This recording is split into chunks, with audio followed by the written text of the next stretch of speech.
Bueno, hoy van a pasar grandes cosas. ¿Sabéis por qué? No es porque predico yo, ¿eh? Es porque acabamos de elevar a Dios un montón de oraciones. ¿Sabéis? En esta mañana más o menos 100 oraciones, 80 oraciones, 60 oraciones, no importa. Además de todas las que ya hemos hecho antes y las que estamos haciendo continuamente, intercediendo, es muy bonito ver a la gente orando, a tus hermanos y hermanas orando. Y de hecho eso es lo que produjo grandes avivamientos en la historia. En la vida, por ejemplo, de predicadores como Spurgeon u otros, John Wesley, George Whitefield, realmente no sé cómo se pronuncia ese apellido, y muchos otros. Y las oraciones era lo que hacían la diferencia.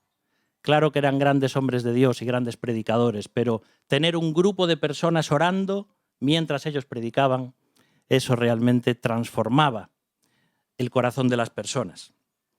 Bueno, vamos a seguir estudiando el Evangelio según Marcos. Estamos en la semana 9, pero en el capítulo 8. Vale, si lo tenéis ahí. Vamos a ver Marcos 8 y vamos a ver en esta mañana 4 episodios alrededor del lago de Genesaret o el mar de Galilea. Y después, un poquito más al norte, vamos a ver 2 episodios más allí en un lugar que se llama Cesarea de Filipo. Así que tenemos también un capítulo largo. Vamos a ir viéndolo brevemente, sacando algunas aplicaciones.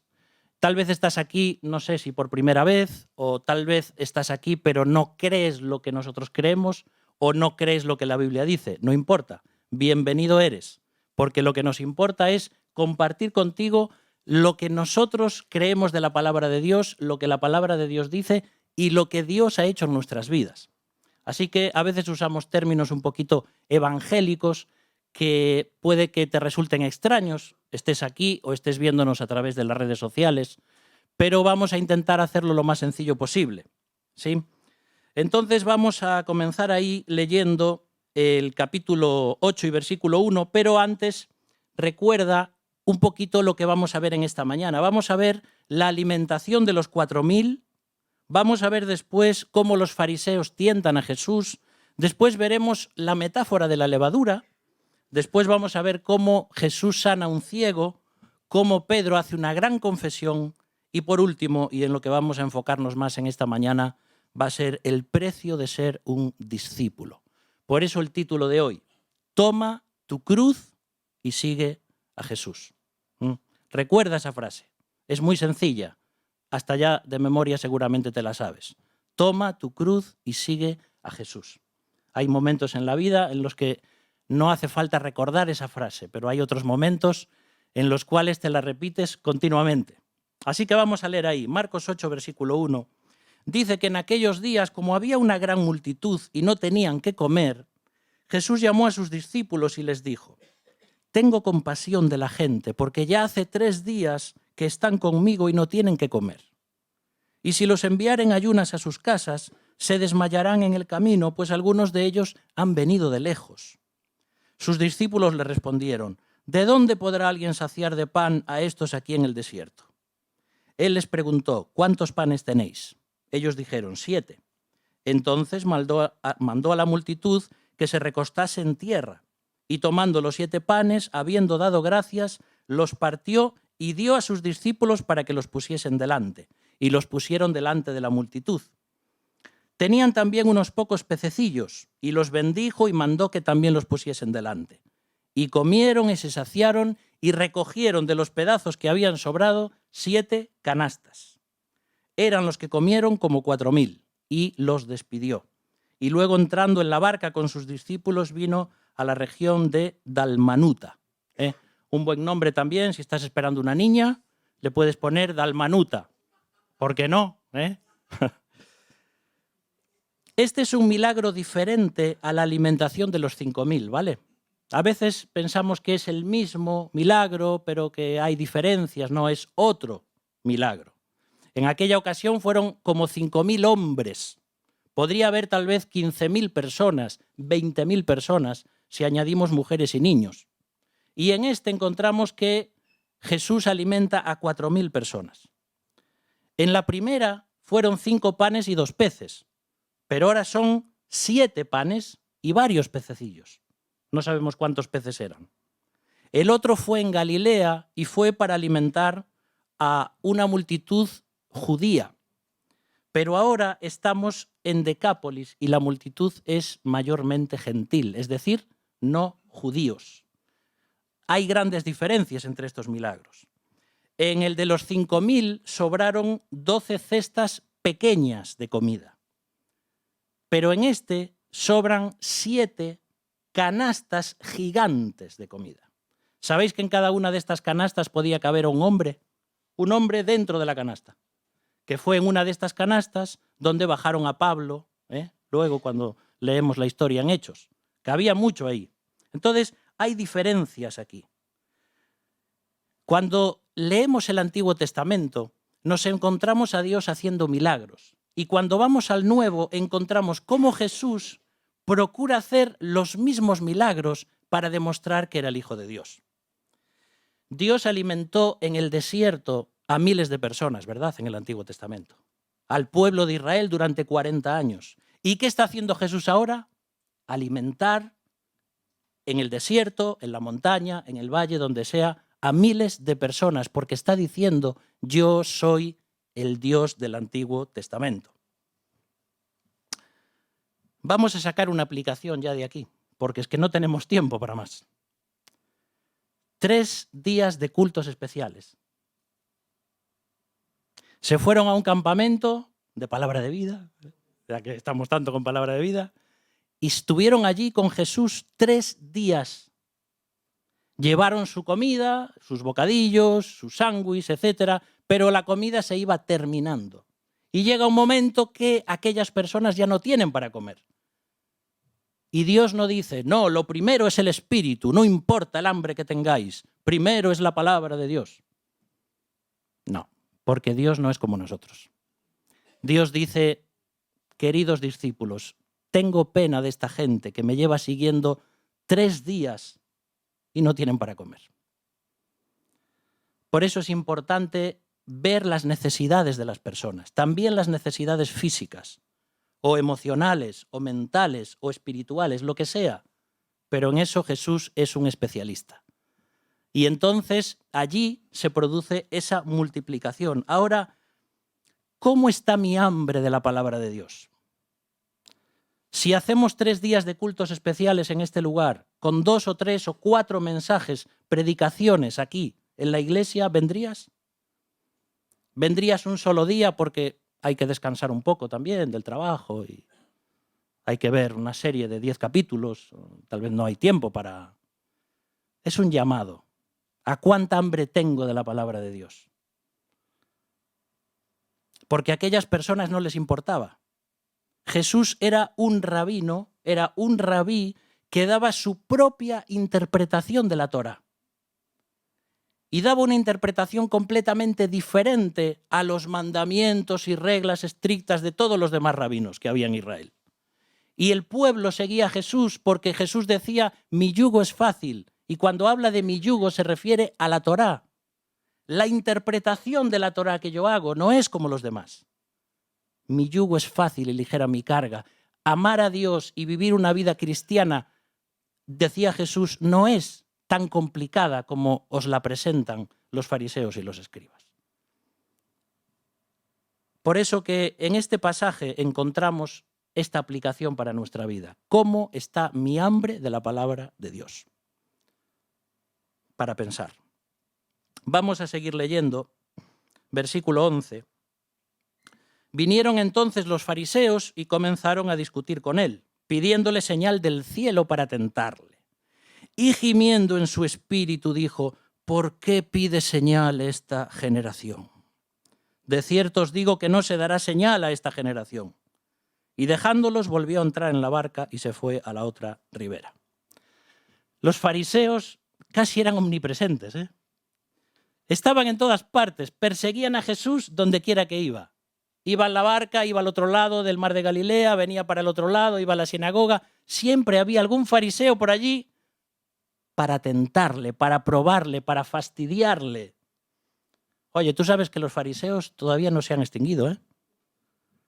Vas a alguna iglesia y siempre hay alguno por ahí. ¿Y si tienes alguno a tu lado sentado? A ver. Mira a tu lado, dile. Al que tienes al lado, dile, ¿tú eres un fariseo? ¿Estás aquí aparentando algo que no eres? Oye, sería bueno que nos lo dijésemos unos a otros. No lo sabemos, pero Dios sí conoce mi corazón. Pero estos fariseos hipócritas siempre estaban intentando pedirle a Dios milagros que a ellos se les ocurría. ¿Acaso no acababa de hacer un milagro? No, pero ellos querían una señal del cielo. Y esto significa algo parecido a hacer descender fuego del cielo. Porque en aquella época nadie lo había hecho todavía. Entonces ellos decían, si tú realmente eres lo que dices ser, haz una señal, pero divina, divina, que baje fuego del cielo.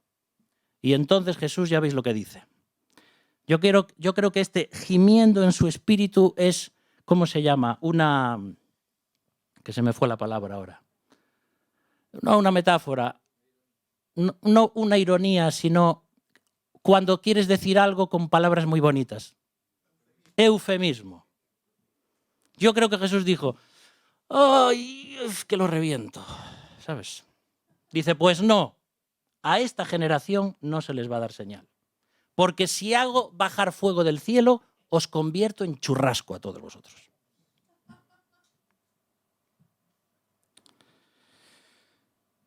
Los fariseos, ¿sabes por qué estaban ofendidos? Porque en el capítulo anterior Jesús les había llamado hipócritas.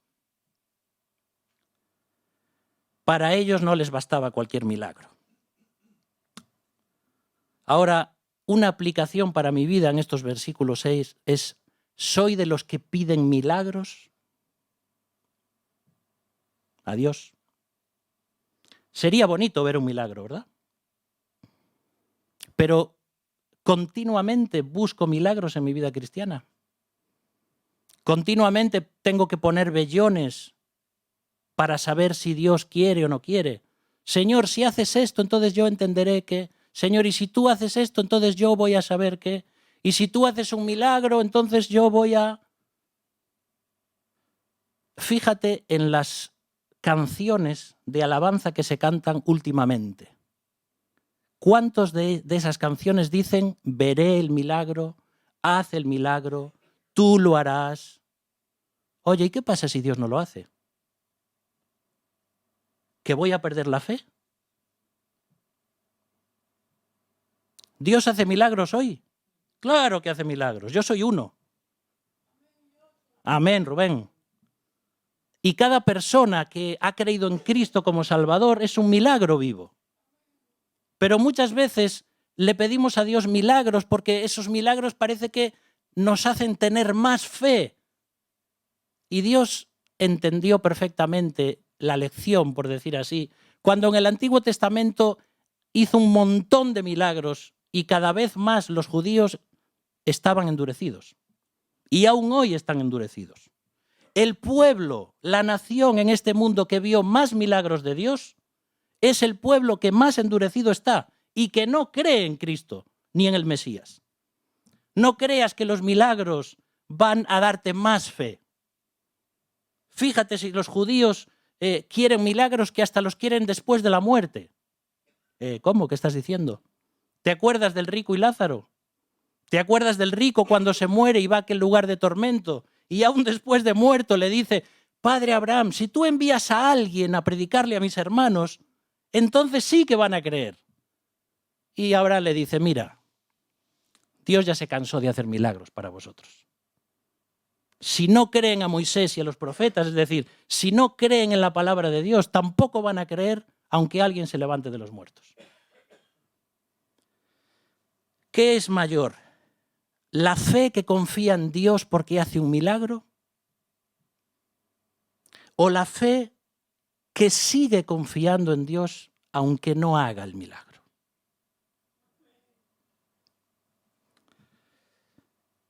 Versículo 14. Habían olvidado de traer pan y no tenían sino un pan consigo en la barca. Y él les mandó diciendo, mirad, guardaos de la levadura de los fariseos y de la levadura de Herodes. Y discutían entre sí diciendo, es porque no trajimos pan. Y entendiéndolo Jesús les dijo, ¿qué discutís? Porque no tenéis pan. ¿No entendéis ni comprendéis? ¿Aún tenéis endurecido vuestro corazón? Teniendo ojos no veis y teniendo oídos no oís y no recordáis. Cuando partí los 5 panes entre 5000, ¿cuántas cestas llenas de los pedazos recogisteis? Y ellos dijeron 12. Y cuando los 7 panes entre 4000, ¿cuántas canastas llenas de los pedazos recogisteis? Y ellos dijeron 7. Y les dijo, ¿cómo aún no entendéis? Los discípulos estaban pensando que Jesús les estaba riñendo porque solo tenían un pan, cuando habían tenido tantos. Algunos hasta pensaban tal vez que el pan que habían traído no era del agrado de Jesús. No le gustaba la levadura de ese pan. Ellos cogieron eso literalmente. Pero Jesús les recuerda que si Él está con ellos, no va a faltarles nada. Si Él acaba de alimentar a miles de personas, ¿acaso no puede alimentar a sus discípulos? Y somos así los cristianos, ¿verdad? Nos olvidamos de las obras que Dios hace en nuestra vida con el tiempo. Un pan era una torta pequeña de harina en esa época.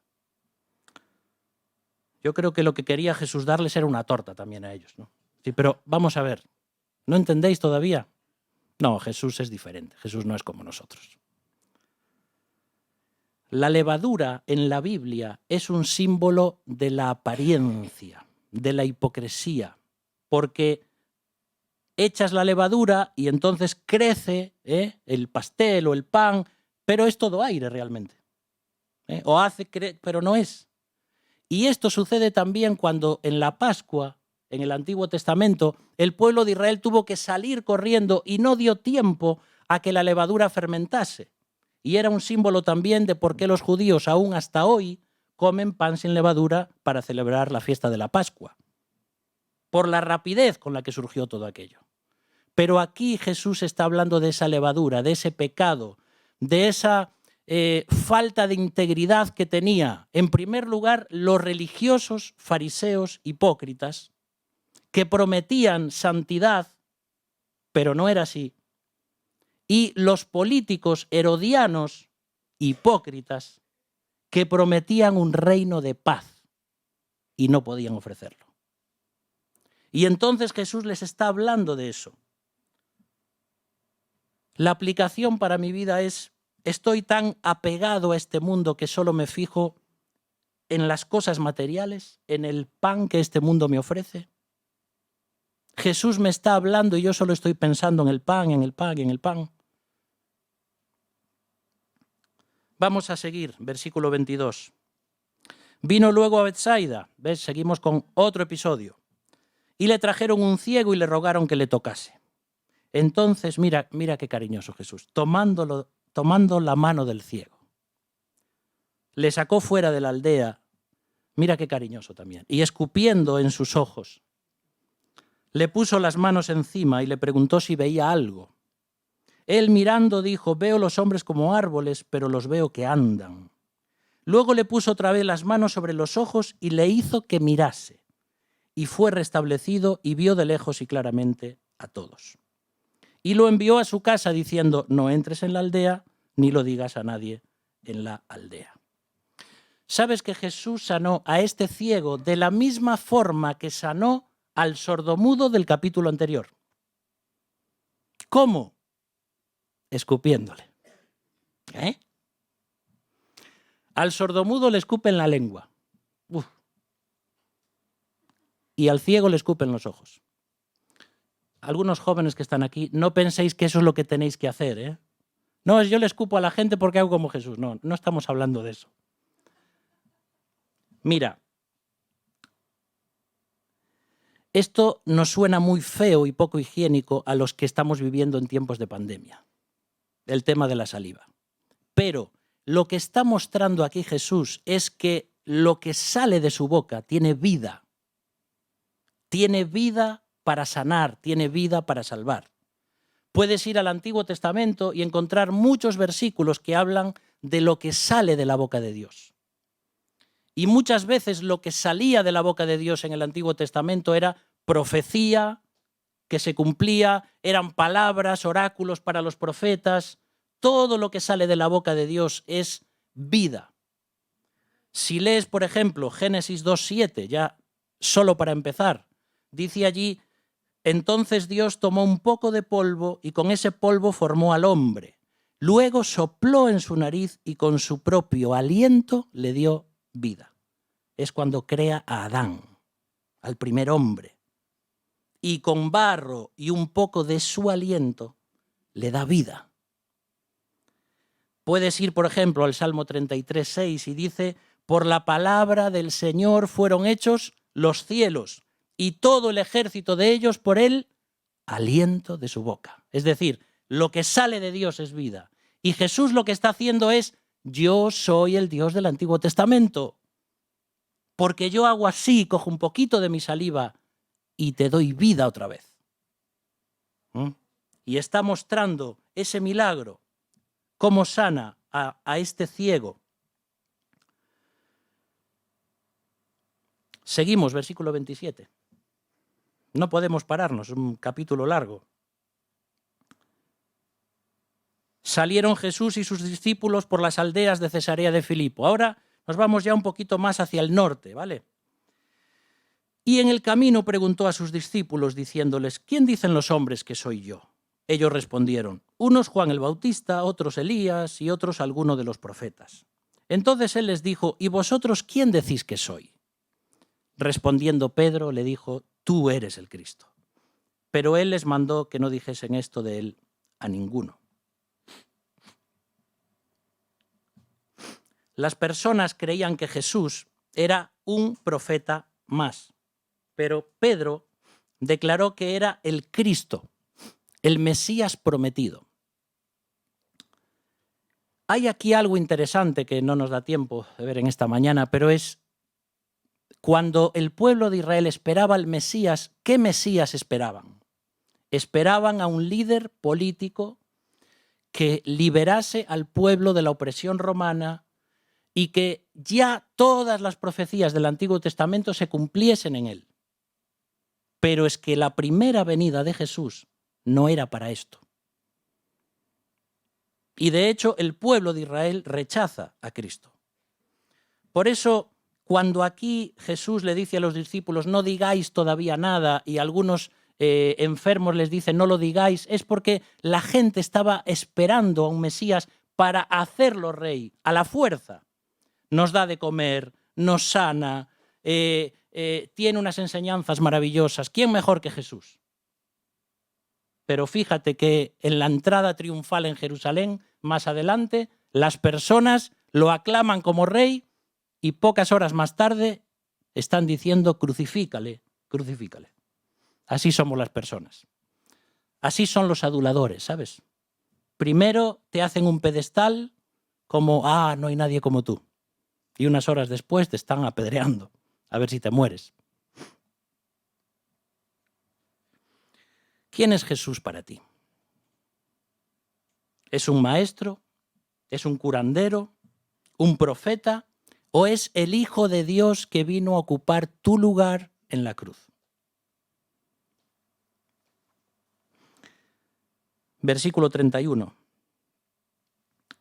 Y comenzó a enseñarles que era necesario al Hijo del Hombre padecer mucho y ser desechado por los ancianos, por los principales sacerdotes y por los escribas, y ser muerto y resucitar después de 3 días. Esto les decía claramente. Entonces Pedro le tomó aparte y comenzó a reconvenirle. Pero él, volviéndose y mirando a los discípulos, reprendió a Pedro diciendo: quítate de delante de mí, Satanás, porque no pones la mira en las cosas de Dios, sino en las de los hombres. Y llamando a la gente y a sus discípulos, les dijo: si alguno quiere venir en pos de mí, niéguese a sí mismo y tome su cruz y sígame. Porque todo el que quiera salvar su vida, la perderá. Y todo el que pierda su vida por causa de mí y del Evangelio, la salvará. Porque ¿qué aprovechará al hombre si ganare todo el mundo y perdiere su alma? ¿O qué recompensa dará el hombre por su alma? Porque el que se avergonzare de mí y de mis palabras en esta generación adúltera y pecadora, el Hijo del Hombre se avergonzará también de él, cuando venga en la gloria de su Padre con los santos ángeles. Cuando Jesús, sin usar una metáfora y sin usar parábolas, les explica claramente a los discípulos lo que iba a hacer a Jerusalén, que iba a padecer, que iba a sufrir, que iba... y hasta les dice que iba a morir y resucitar después de 3 días. Ahora, nosotros tenemos que entender muy bien el momento histórico en el que se dice esto. Nosotros conocemos toda la historia, pero cuando aquí les dice voy a morir y voy a resucitar después de 3 días, ellos no entendían eso. ¿Vale? No entendían que él iba a morir y que iba a resucitar. El pueblo judío lo que esperaba es que al final de los tiempos habría una resurrección donde todos los creyentes resucitarían. Pero esto de un Mesías sufriente que viene a morir y que va a resucitar al 3er día, eso no le cabía en la cabeza a nadie, absolutamente a nadie, aunque estaba profetizado. ¿Vale? Si no, nosotros diríamos, pero vamos a ver, ¿cómo no entienden? Claro. Tenemos que retrotraernos a aquel momento. En el Antiguo Testamento apenas se habla de la resurrección. No había en la imaginería judía ni en los textos sagrados cosas tales como una resurrección como luego nos despliega el Nuevo Testamento. Entonces Pedro, cuando Jesús le dice, no, es que tengo que ir a sufrir, y claro, ¿qué está esperando Pedro y los discípulos y el pueblo? Un Mesías que siga así, alimentando, sanando y ocupando un trono, como dice el Antiguo Testamento, para liberarles y para traer ese reino de paz prometido. Pero entonces dice ahí que Pedro lleva aparte a Jesús, también lo lleva cariñosamente, como de la mano, como Jesús al ciego, pero luego le riñe. Pero le riñe con buena intención, es decir, Jesús, no puedes ir a Jerusalén. Si te va a pasar eso, no puedes ir allí. Y entonces dice que Jesús empieza a ver a los discípulos y entonces exhorta a Pedro. Porque Pedro era el portavoz, pero los demás pensaban igual. Y habla no solamente a Pedro y a los discípulos, sino también a toda la multitud que estaba allí. Y entonces dice, quítate de delante de mí, Satanás. ¿Sabéis lo que estaba haciendo Pedro? Era como una especie de obstáculo para que Jesús no hiciese la voluntad del Padre. Ahora quiero explicar algo aquí que se malentiende mucho, no sé por qué motivo, pero hasta en comentarios bíblicos aparece de esta forma. Y dice, incorrectamente a mi forma de pensar, que lo que le está diciendo Pedro, Satanás habla a través de Pedro para evitar que Jesús fuese a la cruz. Vamos a ver. ¿Qué quiso siempre Satanás?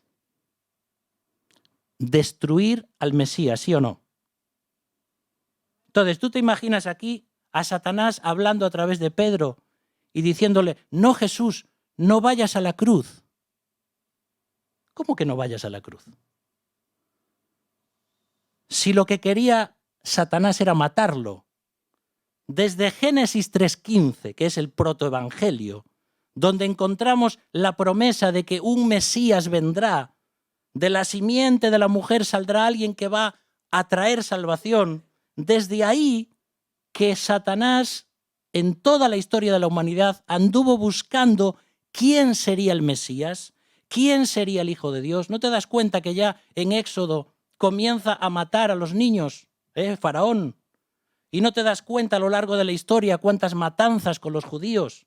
Y no te das cuenta luego cuando nace Jesús que tiene que huir a Egipto porque Herodes buscaba para matarlo. ¿Por qué? Porque Satanás iba sospechando que ahí venía el Mesías. Por cierto, Satanás es una criatura. Satanás no es omnisciente. Satanás no conoce todas las cosas. Y lo que escondía en la manga, por decir así, Dios, detrás de la muerte de Cristo en la cruz, era la victoria sobre Satanás.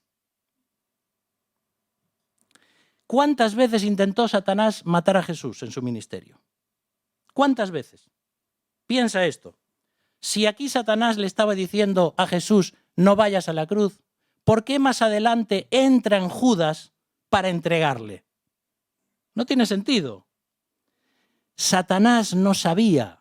Satanás lo que estaba viendo es que ahora sé que tú eres el Hijo de Dios y sé que vienes a liberar y a sanar y a quitar los demonios y vienes a destruir mi reino y vienes a imponer el tuyo. Y entonces Satanás dice, tengo que matarlo como sea. Y cuando Jesús ve que están preparando todo y que lo arrestan y que lo condenan y que está muriendo en la cruz, Satanás y sus demonios están de fiesta y están diciendo, por fin, ahora voy a seguir reinando en este mundo. Pero es que el jaque mate que tenía preparado Dios, que nadie, absolutamente nadie lo sabía, ni los ángeles del cielo, ni los demonios, por supuesto, era que con la muerte de Dios mismo se iba a eliminar la muerte. Y el Dios divino muriendo vencía la muerte y al resucitar esa victoria sería completada. Bueno, esto habría que estudiarlo más en detalle, pero hermanos, lo único que está sucediendo en este pasaje es que Pedro está intentando que Jesús no sufra y Jesús le dice, Satán. Satán, ¿por qué? Porque Satán en hebreo significa obstáculo. Me eres un obstáculo. No es tanto Satanás entró en ti para hablarme. No, me eres un obstáculo porque estás impidiendo que haga la voluntad de Dios. Dios quería que fuese a Jerusalén y él tenía que sufrir, claro que sí, pero no sabía Satanás lo que se escondía detrás de todo eso.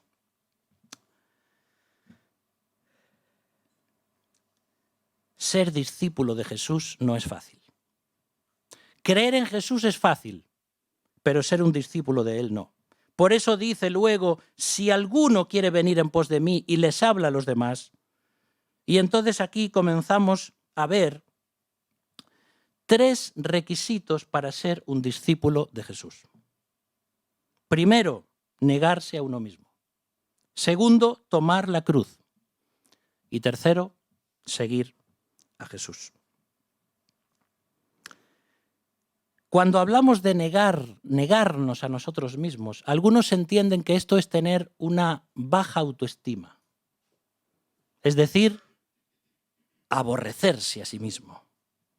No tiene nada que ver con eso. La autoestima normal de un ser humano normal, como te puede decir un psicólogo, un médico, no tiene nada que ver con la negación de sí mismo. ¿Vale? Porque Dios no nos llamó a nosotros a odiar nuestros propios cuerpos ni a pisotearnos a nosotros mismos. No está diciendo eso. Negarse a sí mismo no es odiarse, es renunciar a seguir nuestro propio camino o nuestra voluntad personal, cuando Dios tiene otro plan para nosotros. Eso es negarse a uno mismo. Negarse a uno mismo es decir no a los placeres pequeños que tiene el mundo para gozar de los placeres enormes con Cristo. Negarse a uno mismo es decir, Señor, yo creo que esto es lo que más me conviene, pero si tú consideras que no es así, haré tu voluntad. Y hay momentos en la vida en los cuales uno tiene que negarse a sí mismo. Hay personas que han dejado sus trabajos para dedicarse a Dios, a servir plenamente. Se han negado a sí mismos. Algunos tenían muy buenos trabajos y muy buenos sueldos y eran grandes profesionales. Y los tenemos entre nosotros. Y dijeron, no, Señor, me gustaría ir por este camino, pero entiendo que tú me llamas a otra cosa. Eso es negarse a sí mismo. Negarse a sí mismo es entender lo que Dios quiere para mí y el tiempo que Dios tiene para mí,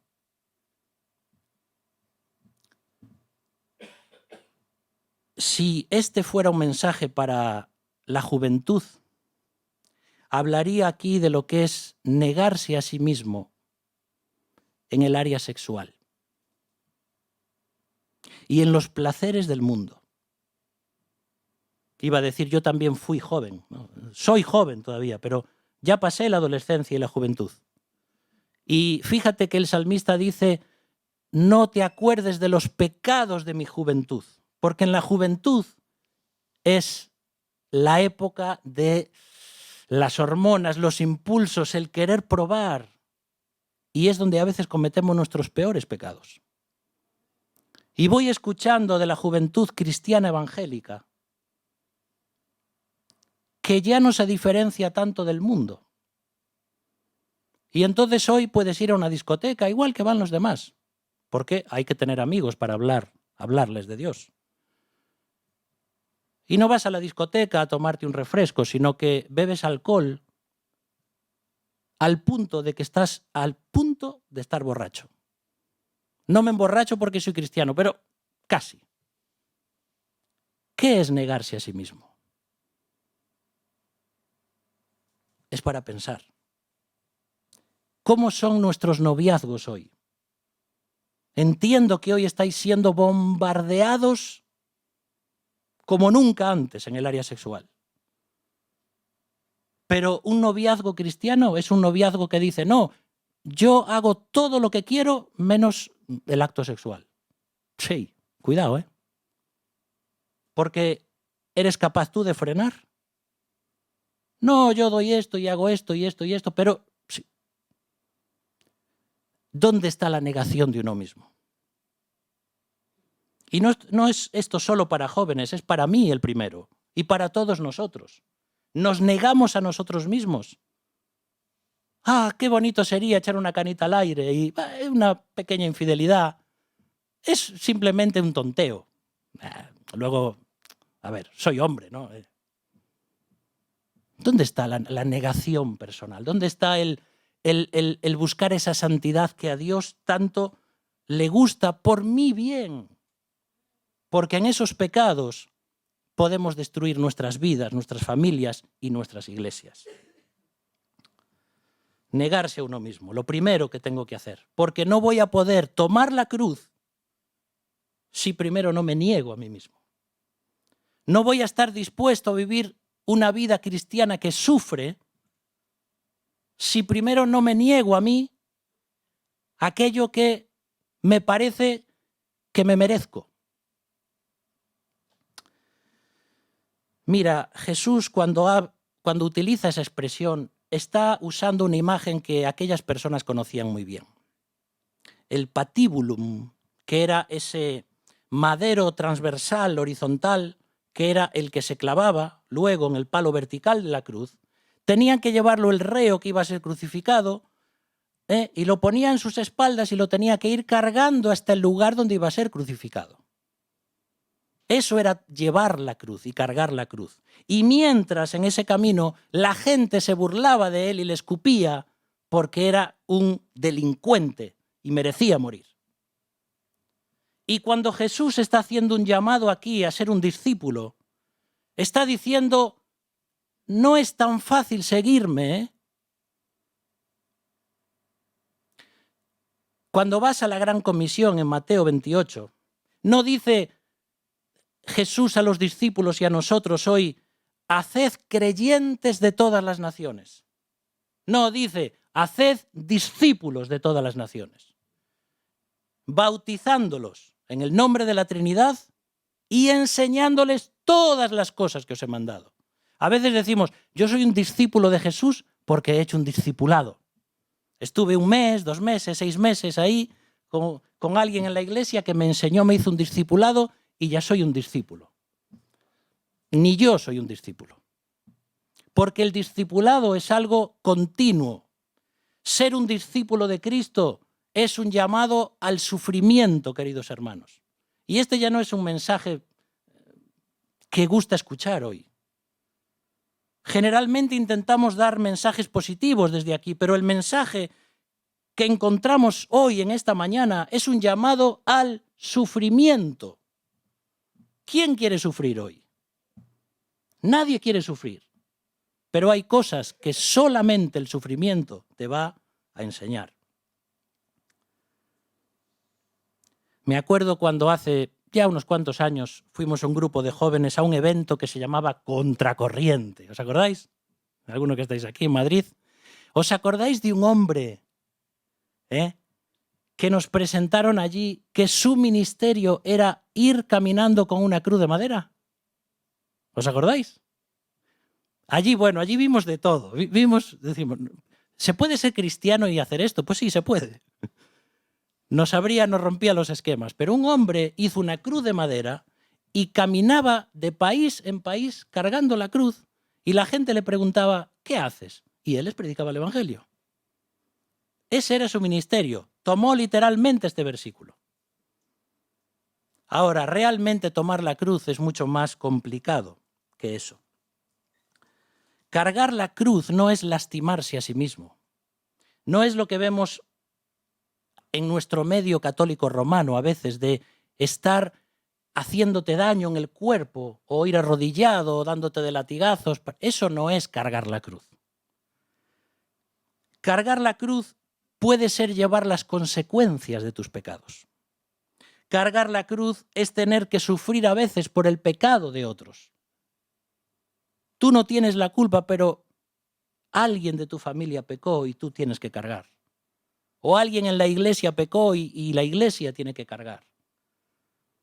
Cargar la cruz es soportar toda prueba que Dios traiga a mi vida y que yo no elegí.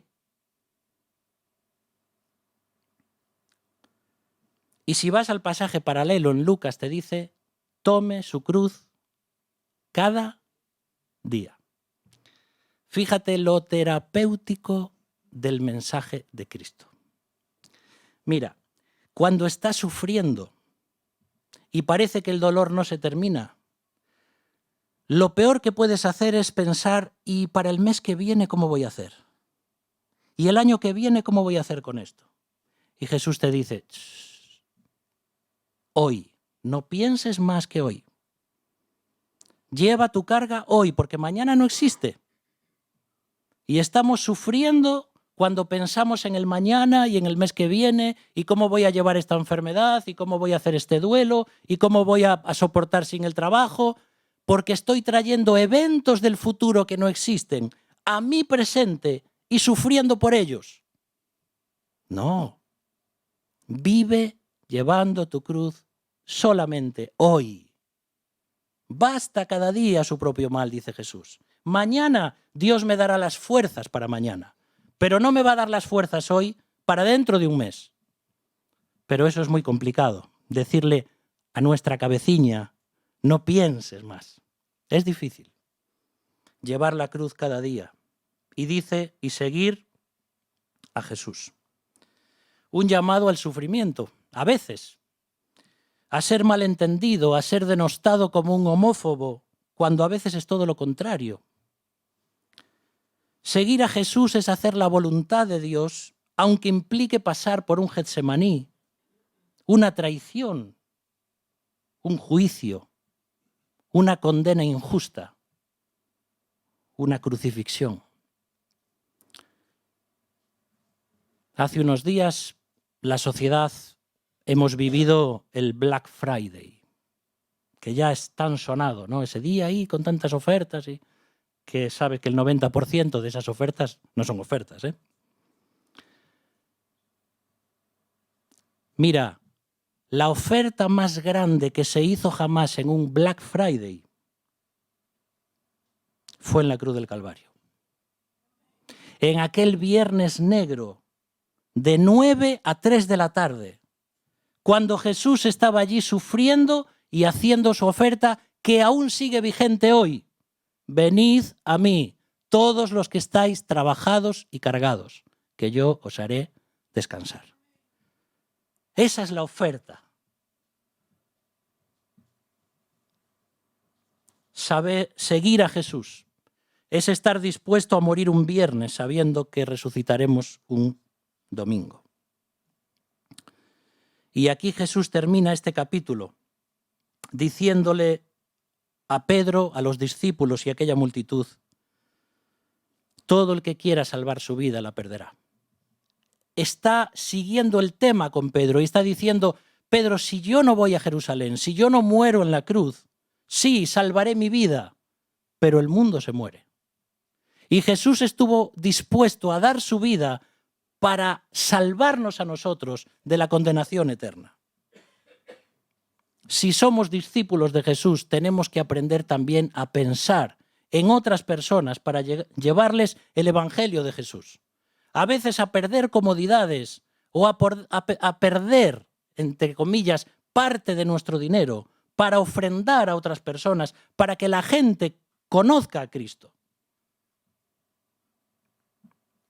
Jesús les estaba diciendo a sus discípulos que debían estar dispuestos a dar sus vidas por Él si hacía falta.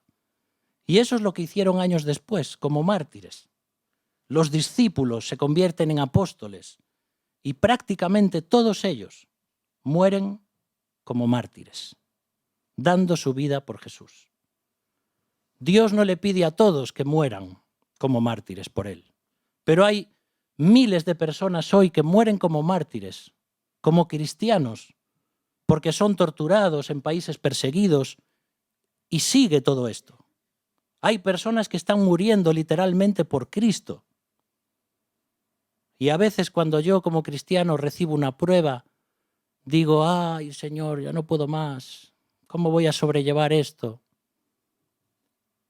Y a veces esos silencios de Dios y esa incertidumbre del futuro y de no saber.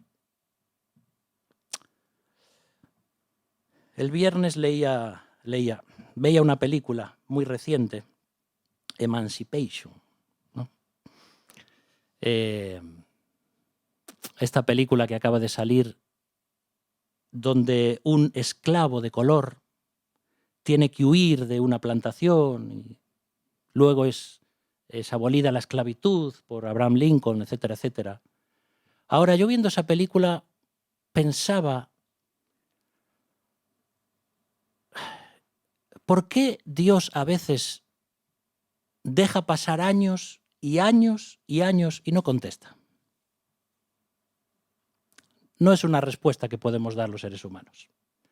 Pero ¿cuántos años hermanos negros nuestros han sufrido la esclavitud? Y claman, y claman, y claman, y Dios no responde. Y de ahí sale el gospel, ¿no? Lugar de sufrimiento, la actitud de aquellas personas. ¿Y los judíos? ¿Cuánto han sufrido los judíos? 400 años de esclavitud en Egipto, en el Éxodo. Y clama: Señor, ¿cuándo? ¿Hasta cuándo, Señor? Y uno se pone a pensar y dice: Dios, yo no entiendo por qué haces las cosas así. No entiendo por qué me traes esta enfermedad. Y uno quiere: Señor, ya, rápido, sácame esto, que no quiero sufrir. Pero es que a veces Dios tiene un plan, yo no sé cuál es.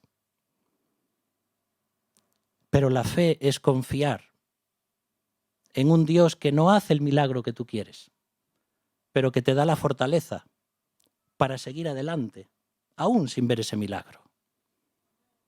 Dios es Dios.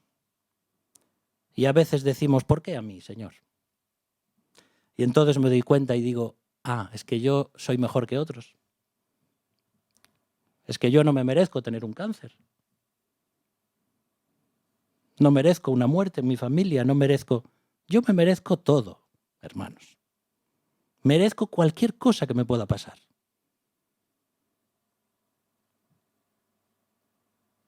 Por eso, toma tu cruz cada día y sigue a Jesús. Va a haber momentos en los que vamos a caminar la vida cristiana saltando de alegría, pero va a haber momentos en los cuales vamos a estar caminando sobre arenas movedizas, cargando una cruz que parece que nos ahoga y que nos va a matar. Pero así es el llamado cristiano.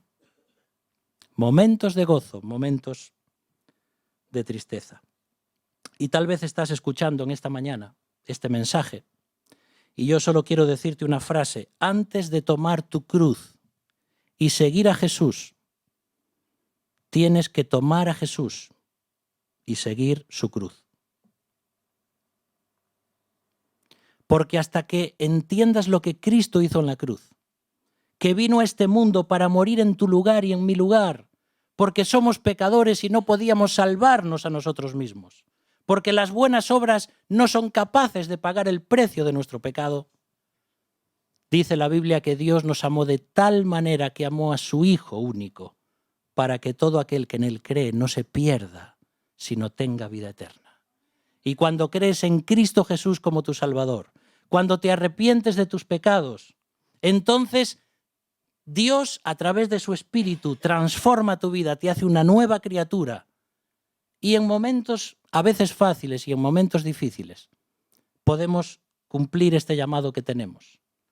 La cruz es cualquier cosa que viene a mi vida, que yo no he elegido, pero que Dios tiene un plan a través de ese sufrimiento para trabajar en mí. Preferiríamos ser carbones oscuros y feos.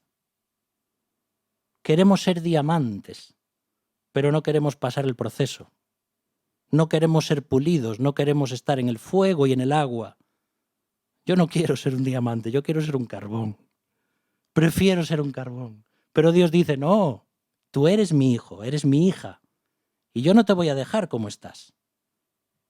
Eres precioso para mí, y aunque te duele, yo estoy trabajando en ti para hacer una obra de arte. Gracias, Padre, en esta mañana por tu palabra. Gracias, Padre, porque tú nos hablas. Gracias, Padre, porque Jesús vino a este mundo. Gracias porque estamos leyendo un documento histórico, pero también un documento inspirado por el Espíritu de Dios. Personas que vieron a Jesús, que le tocaron, que le vieron morir y que le vieron resucitar. Esto es real, esto es la palabra de Dios. Y te pedimos fuerza, Señor, porque a veces permites en nuestras vidas cruces diferentes, unas más pesadas que otras. Pero te damos gracias porque tu Espíritu Santo nos da el poder para seguir adelante y para seguir caminando. Porque tú multiplicas las fuerzas al que no tiene ningunas. Porque tú das una familia espiritual para que unos a otros intercedamos los unos por los otros, nos ayudemos, nos consolemos. Y tanto más al ver que aquel día se acerca. El día en el que Cristo volverá, en el que ya ni siquiera recordaremos las tristezas de este mundo, porque estar con Cristo será algo nuevo completamente. Te pido, Señor, que cada persona que está aquí en esta mañana, que pueda tomar un compromiso contigo. Y cada persona que está sufriendo, tú sabes su dolor, Señor. Que la fortalezcas y que le ayudes a seguir adelante, pensando en la pronta venida de Jesús. En esta mañana te adoramos y lo hacemos en el nombre de Cristo Jesús. Amén.